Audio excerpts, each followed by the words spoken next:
Mereka kami ambil karena mereka sudah mengotori tempat kami.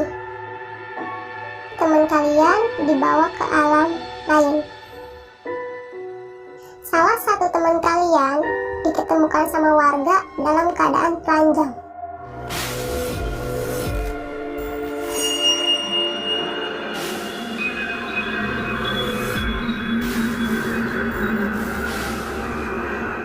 Assalamualaikum warahmatullahi wabarakatuh. Pada kesempatan kali ini atau pada video kali ini, gue tidak akan membawakan cerita horor di gunung. Namun gue menghadirkan narasumber yang pernah mengalami kejadian mistisnya. Seperti tadi ya, di samping gue ini sudah ada Kak Sherly. Terima kasih banyak Kak Sherly udah jauh-jauh datang dan menyempatkan waktunya untuk hadir nih. Ya. Dan pada kesempatan kali ini atau pada video kali ini akan membagikan pengalaman kita di mana nih Kak? Waktu itu hiking. Oke. Hiking di daerah Sukabumi. Nah, di belakangnya itu udah termasuk Gunung Salak. Oh, berarti belakangnya itu sudah masuk di Taman Nasional Gunung Halimun Iya. Salak. Oke. Dan pada saat itu mengalami kejadian apa sih saat itu? Aduh, horor sih. Sampai temen jadi gangguan jiwa, ada kegangguan jiwaan. Sampai gila. Iya, sampai gila. Dan Kak Sherly juga punya channel YouTube Kak ya? Iya, Yaitu apa Kak? Diary Neng Sherly. Dari Neng Sherly. Berarti dalam YouTube itu ngebahas apa tuh? Sama, horor juga. Horor juga. Iya. Oh ya, dan habis video ini langsung ya mampir ke channel YouTube Kak Diary Neng Sherly, karena di situ kita akan collab Lego ya. Iya. Jadi pantengin terus ya. Habis nonton video ini langsung pergi ke YouTube-nya Kak Sherly. Link ada di bawah video.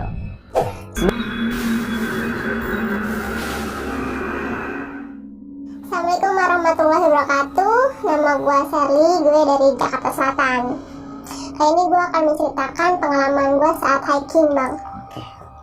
Jadi waktu itu tahun 2012 akhir. 2012 akhir. Salah. 2012 ya. 2012. Akhir. Berarti Desember ya. Kurang lebih ya Desember. Waktu itu kita berencana untuk ke vilanya teman di daerah Sukabumi. Kita berangkat 9 orang. Ceweknya ada 3, gua, Ria, sama Ade. Cowoknya itu ada Konut, Bayu, Aidi, dan mereka juga bawa teman. Oh, Bawa teman itu si Adoy, Putra, Bardot, sama Begeng. Kita berangkat dari Jakarta siang, 2 mobil ke arah Sukabumi.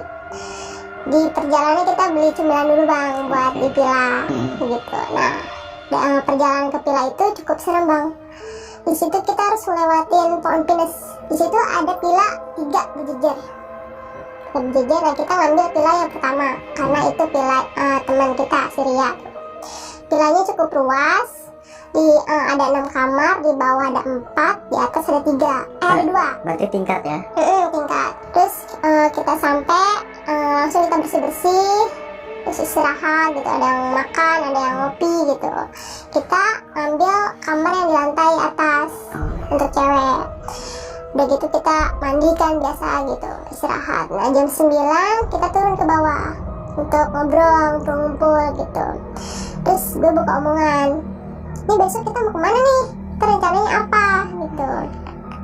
Nah si Konut yang ngejawab, kata Konut, gimana kalau kita hiking?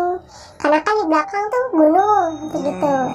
Wah bagus juga ya idenya gitu, kata temen yang lain. Nah nanti kalau misalkan kita habis hiking, malamnya kita bakar-bakar. Terus kata Surya gini, ya udah kita hiking aja. Nanti ada Mang Kirman yang nemenin. Mang Kirman itu yang tukang bersih-bersih situ Bang. Bersih villa ya. Bersih-bersih villa.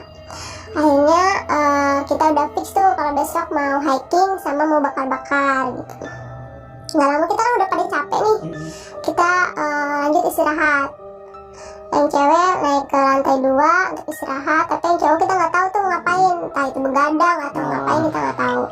Pagi-pagi sekitar jam 8 kita udah pada bangun, yang cowok juga udah pada bangun. Terus nggak lama Mang Kirman datang.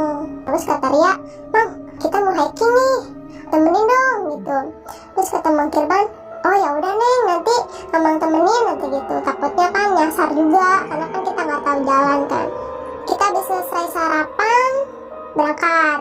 Gue di situ bawa makanan cemilan kayak gitu buat di perjalanan kan. Di sana emang udaranya seger banget sih bang, Iya, masih pasti ya. alami. Sejuk ya? Sejuk banget. Nggak kayak Jakarta. Jakarta panas. Karena masih sejuk, masih alami banget. Terus lewatin kayak kebun-kebun warga gitu. Terus ada pohon cabe, ada tomat, udah banyak banget. Oh iya. Nah pas kita udah mau nyampe ke hutannya tuh, Bang Kirman izin. Katanya, Neng bentar ya, Mamang mau ke kebun Mamang dulu, mau ngeliat gitu. Neng tunggu aja dulu di sini gitu. Akhirnya kita buka makanan dulu tuh di situ, break dulu. Katanya udah deh, kita buka dulu makanan gitu kan. Karena kan nunggu Bang Kirman agak lumayan lama gitu. Akhirnya gue buka snack, minuman. Nah ternyata anak-anak cowoknya bawa minum-minuman bang.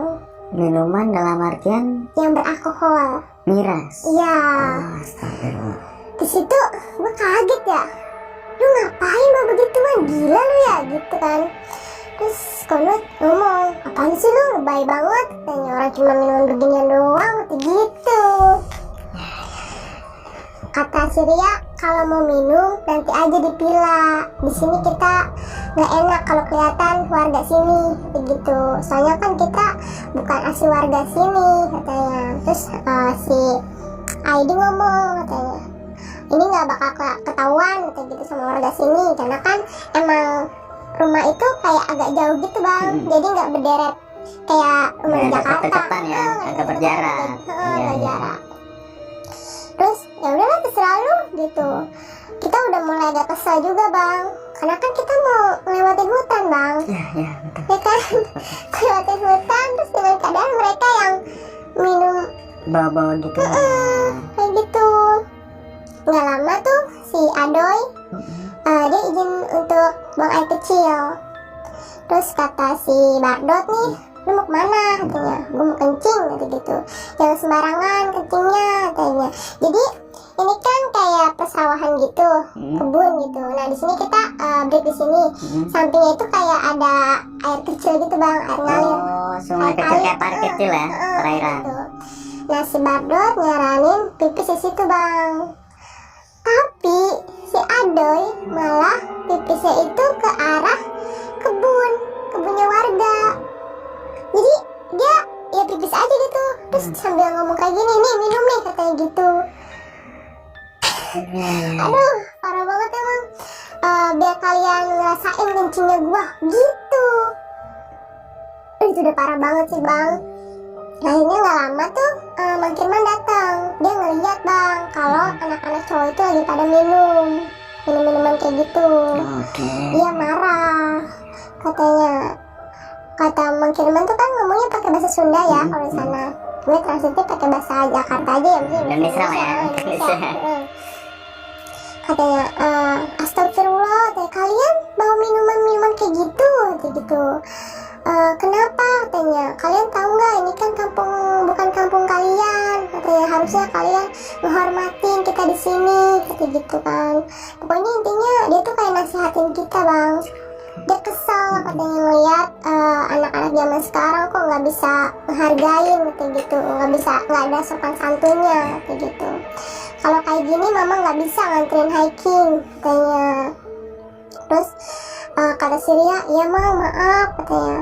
Terus jadi gimana nih mang? Yaudah kita pulang lagi aja ke villa gitu.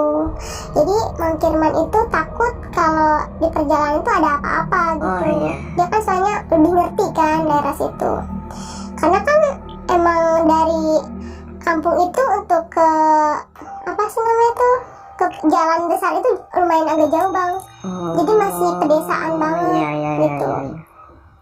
Akhirnya kita ya udah kita balik lagi ke villa. Terus kata Konut, mang duluan aja, kita mau nikmatin suasana di sini dulu, kayak gitu kata si Konut tuh. Kata Mang Kirman, ya udah tapi jangan lama-lama ya. Kalian tahu jalan nggak? Katanya. Tahu mang, kata tadi masih ingat jalannya gitu. Akhirnya kita pulang tuh, gua, si Ria, terus si Ade sama Bardot pulang, sama Mang Kirman tuh berlima pulang. Nyampe ke villa itu sekitar jam 11-an gitu, jam 11 lewat. Siang ya? Di situ kita istirahat, makan gitu. Terus di vilanya juga kan ada kolam renang bang. Kita sempat berenang dulu tuh jam 1 sampai jam 2 kita berenang. Nah si Mang Kirmannya kan pulang lagi ke rumahnya. Itu udah sore sekitar jam 4, jam setengah 5 Mang Kirman datang. Kata Mang Kirman, Neng, temen-temennya udah pada pulang belum? Gitu-gitu. Kita baru ngeh tuh. Baru ngeh, oh iya, belum Mang, mereka belum pada pulang katanya. Lah, ini udah sore Neng katanya.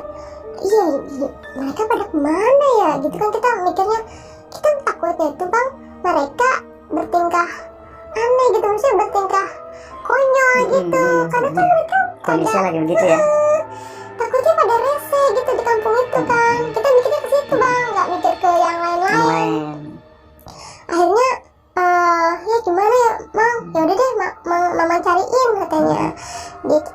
Dia balik lagi tuh untuk nyariin tuh si Kono sama yang lainnya. Nah pas maghrib kita sholat sampai isya belum ada kabar juga dari Mang Kirman. Kita udah mulai khawatir bang, karena kan udah malam. Keadaan di sana kan gelap ya kalau udah malam gitu, maksudnya nggak kayak desa-desa yang lain gitu. Abis maghrib tuh udah sunyi. Iya, kadang keluar gitu Mang. Paling jangkrik kayak gitu kan yang kedengeran.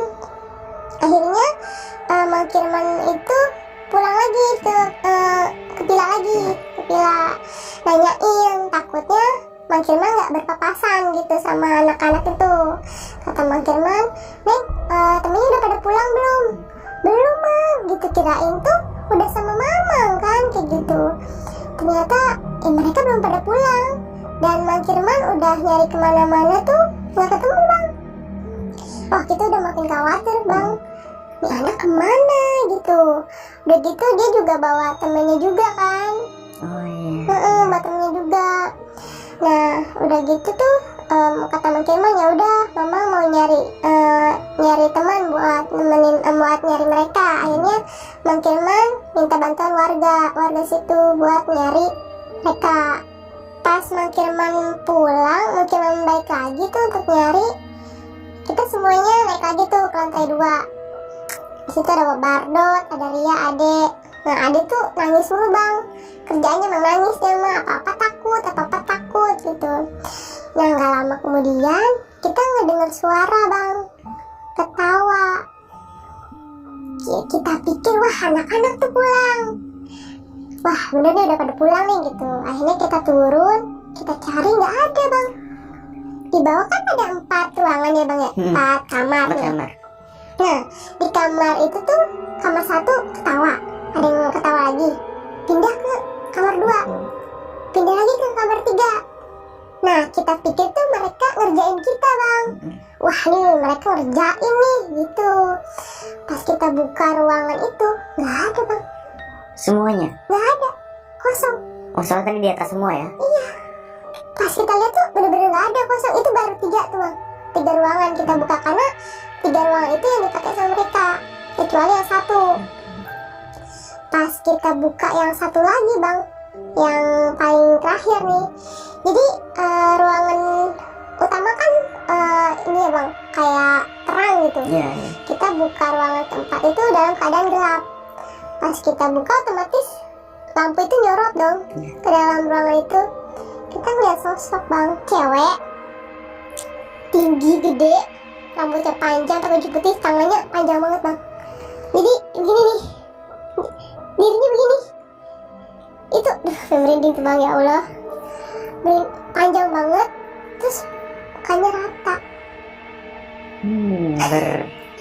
Mukanya rata kan karena kesorot, jadi kita ngeliat kan gitu, ngeliat mukanya rata bang. Dan semuanya itu kabur, apalagi si Ade tuh udah nangis kejar dia. Kita langsung ke lantai 2 lagi bang. Kita baca-baca apa yang kita bisa gitu kan. Gak lama si Ria pakai segala kesurupan bang. Jadi gua itu sama Ria tuh peka bang, peka banget. Tapi yang lebih peka tuh Ria. Dia peka banget, dia berani, tapi beraninya tuh ya sering juga kesurupan gitu. Akhirnya di ruangan itu kita ngeliat Ria tuh kayak gini bang, kayak menggigil gitu kan. kirain tuh dia kedinginan ya, ini dia kedinginan kali ya. Ah bukan nih, bukan, kata Bardot, bukan. Dia sambil mulut kayak gitu. Terus kita panik semuanya, mana di situ nggak ada orang tua kan, Mang Kirman lagi nyari tuh bocah tuh si Konut. Akhirnya kita baca-baca apa yang kita bisa bang. Nah untungnya tuh ada cowoknya gitu bang, si Bardot. Ya kan, coba kalau cewek semua, ya udah deh pada pingsan mereka. Kelar deh hidup kita. Nah udah gitu si Ria itu ngomong kayak gini, bahasa Sunda sih, katanya kembalikan gitu. Dia tetap ngomong kayak gitu. Apa yang mesti dikembalikan gitu? Kita nggak ngerti tuh bang.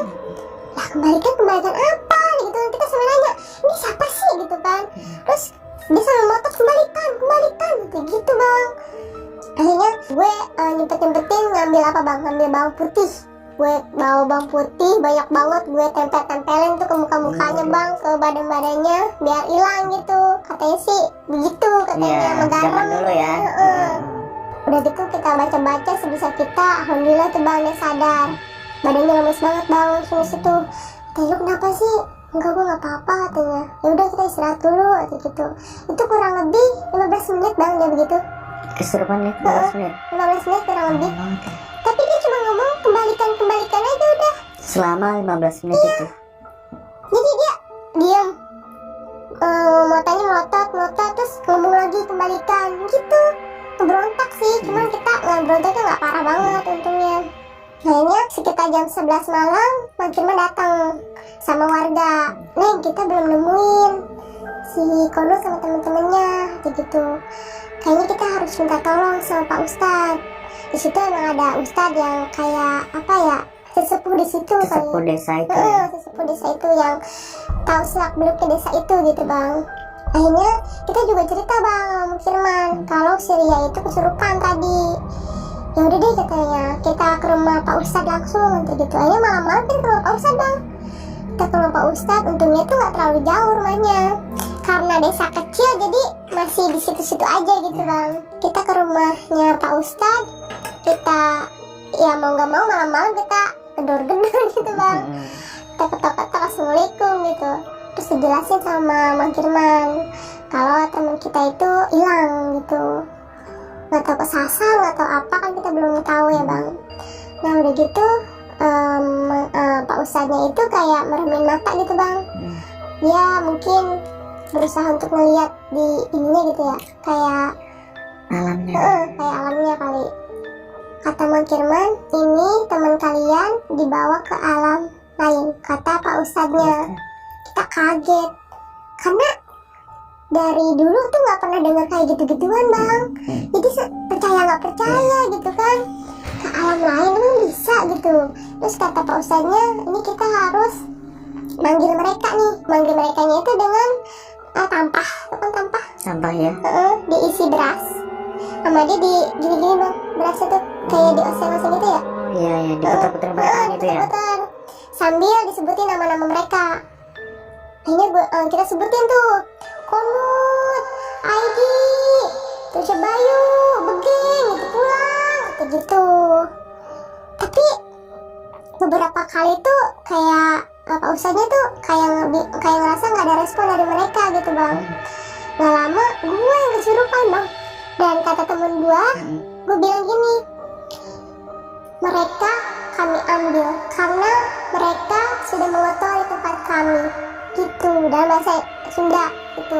Terus kata Pak Ustadznya, tolong maafkan mereka, saya janji mereka tidak akan mengulangi hal seperti itu lagi gitu, kata Pak Ustadznya. Terus dia cuma ketawa-ketawa bang, guanya yang pas gue kesurupan itu, gue ketawa-ketawa, tapi ketawa-ketawanya tuh kayak ketawa-ketawa marah gitu bang. Jadi ketawa tapi marah gitu. Terus udah tuh gue sadar, duh katanya ini udah susah banget nih gitu, kata Pak Ustadznya. Dan Neng semuanya pulang dulu aja ke villa, istirahat, insya Allah Bapak bantu di sini gitu. Akhirnya gue dianterin pulang sama Mang Kirman sama istrinya. Terus ditemenin juga bang di villa, karena kan takut kenapa-napa lagi kan. Nah kata si Mang Kirman, udah Neng pada istirahat aja. Terus saya sama Bardot nanti jaga di sini, begadang kata gitu. Bardot di sini ya temenin Mamang katanya sambil kita berzikir gitu. Kita tidur tuh, tidur juga kayak tidur nggak nyenyak bang. Namanya teman belum Iya, ketemu kan. belum pulang ya. Udah gitu si Ade juga nangis mulu. Kata gua ya Allah Ade jangan nangis, udah kita berdoa aja gitu kan. Nah pagi datang tuh, pas pagi-pagi sekitar jam 9-an kita udah dikasih sarapan kan sama istrinya Mang Kirman. Warga ada yang datang bang, ada yang datang katanya, Bang kemarin nyariin anak yang hilang ya gitu. Iya udah ada tuh di rumahnya Pak Ustadz. Wah kita udah seneng bang, alhamdulillah teman kita ada gitu bang, ketemu gitu. Kita semuanya langsung ke rumah Pak Ustadz. Di situ gue udah kesel banget bang, udah pengen gue marahin gitu tuh anak-anak ya. Tapi kata Pak Ustadznya jangan dulu ditanya, mereka masih kelihatan linglung kata gitu. Nah si Konut itu dalam keadaan dia lemes bang, lemes, dia ditidurin tuh di rumahnya Pak Ustadz di kamarnya. Kata Pak Ustadznya gini, salah satu teman kalian diketemukan sama warga dalam keadaan telanjang. Itu Konut dalam keadaan telanjang. Kalau yang lain mereka masih pada pakai baju, tapi kalau teman kamu ini masih dalam keadaan telanjang begitu. Akhirnya dia belum sadar sepenuhnya kata Pak Ustadznya. Jadi setengah sukmanya itu kayak jiwanya gitu ya bang ya, masih di sana gitu, Di alam sana, di alam mereka. Nah akhirnya saking penasarannya tuh ditanyalah tuh anak-anak tuh. Si Bayu itu pas lagi minum-minum dia nggak terlalu mabuk bang, kayak ya mungkin cuma setengah kali ya. Dia paling sadar di situ di antara yang lain, tapi yang paling parah si Konut. Akhirnya Pak Ustadznya nanya sama Bayu, terus Bayu cerita, jadi waktu kita disuruh pulang lagi tuh sama Mang Kirman, kan mereka izin mau nikmatin dulu kan pemandangan di sana. Mereka itu pindah tempat bang, mereka pindah tempat. Di situ kan ada batu tuh bang, ada batu. Samping sebelah sana itu ada kuburan. Kan kita waktu pertama datang kan emang lewatin kuburan kayak warga ya. Tuan warga. Di situ ada batu, sampingnya itu udah kuburan tuh. Nah mereka ngelanjutin minum-minumnya tuh di situ. Di atas batu itu. Oh di atas batu ya. Di atas batu itu. Mereka sambil ketawa, terus yang ngomong kotor. Si Bayu cerita tuh, jujur tuh dia, botol minuman itu sama si Konut dilempar kemana aja bang. Entah itu ke kuburan, entah itu ke kebun warga, kita nggak tahu. Dia cuma ngelempar aja dengan keadaan yang nggak apa ya, Nggak sadar lah ya. nggak sadar kayak gitu. Akhirnya mereka udah ngelakuin kayak gitu, mereka udah mulai lapar tuh bang, niatnya mau pulang. Kita pulang aja deh kayak gitu. Pas mau pulang itu mereka jalan, tiba-tiba perjalanannya itu malah makin jalan tuh makin hutan bang. Mereka malah ke arah hutan tanpa mereka sadarin bang. Terus pas mereka sadar, lah kok ini kagak nyampe-nyampe katanya. Kok malah makin kesini, kok malah makin hutan. Dan itu pohon-pohonnya gede-gede banget kata si Bayu tuh. Akhirnya mereka berhenti dulu tuh. Terus kata si Aidi, coba lu inget-inget lagi jalannya, mungkin kita salah jalan gitu. Terus gak lama tuh si Adoy ngedengar suara air bang. Air kan waktu dia mau izin kencing kan di sampingnya tuh ada air tuh bang. Oh iya, ada perairan. Iya perairan. Nah dia pikir tuh airnya air itu. Wah kayaknya itu dah airnya gitu. Pas dia mau ke arah airnya itu, dia ngeliat ada desa. Desanya beda sama yang dia tadi lewatin bang. Pas kita ngelewatin tuh, kan kita ngelewatin desa dulu tuh, warga situ, baru perkebunan gitu. Tapi beda bang ini. Mungkin mereka pikirnya tuh mungkin desa tetangga kali ya kan, karena kan mungkin dari desa ini ke desa ini masih ada gitu. Nah pas mereka nyamperin tuh ada warung karena mereka lapar, mereka langsung ke arah warung itu bang buat beli makanan. Di warung itu lumayan agak gede bang. Di situ juga ada sekitar 10 orang lah bapak-bapak yang lagi makan. Mereka samperin tuh. Berarti berempat ya mereka.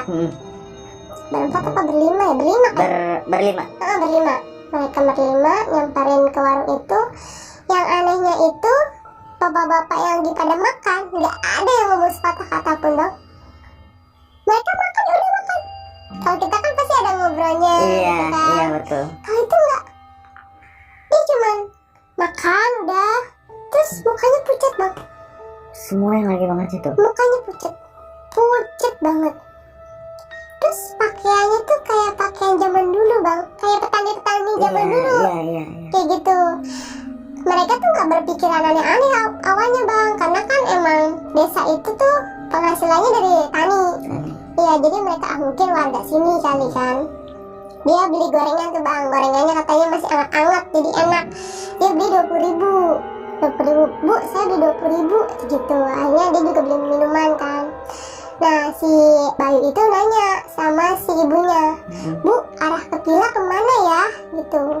Kata ibunya, di sini nggak ada Pila. Dengan jutek kayak apa ya, kayak nggak nerima kita ada di situ gitu bang. Oh gitu ya bu, ya udah baik bu gitu. Akhirnya yaudah kita tanya ke yang lain aja gitu. Mungkin sama si ibunya nggak tahu Pilanya di mana. Pas mereka jalan tuh, mereka nggak mau makan di situ bang, karena mungkin penuh ya. Jadi mereka ngambil ke tempat lain. Pas di perjalanan, karena saking laparnya, dibukalah tuh makanannya yang tadi gorengan. Pas dibuka, gorengnya yang tadi dibeli bang berubah jadi apa? Organ manusia bang. Lagi sama sosoknya ular, atasnya manusia, cewek. Dan si Kunut lagi dililit. Mereka ngeliat si Kunut di batu itu bang, dalam keadaan telanjang. Si ibunya itu lagi motong apa bang? Organ manusia.